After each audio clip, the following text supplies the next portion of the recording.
មនុស្សភាគច្រើនមិនដឹងអត្ថន័យពាក្យចិននេះទេ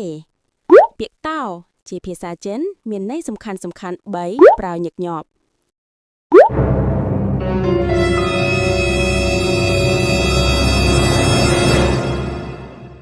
ទី1តោស្មើទៅដល់ឬមកដល់ប្រើពេលនិយាយអំពីការទៅដល់កន្លែងណាមួយឧទាហរណ៍我到学校啦ខ្ញុំទៅដល់សាលារៀនហើយថាតោជាឡាម៉ា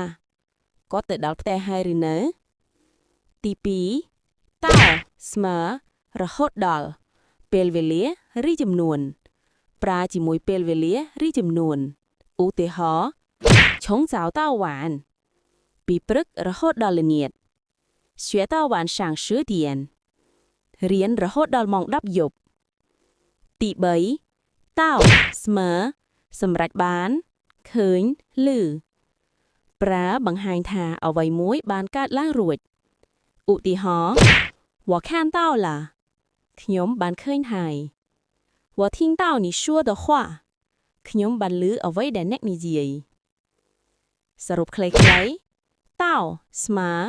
ទៅដល់រហូតដល់បានហើយ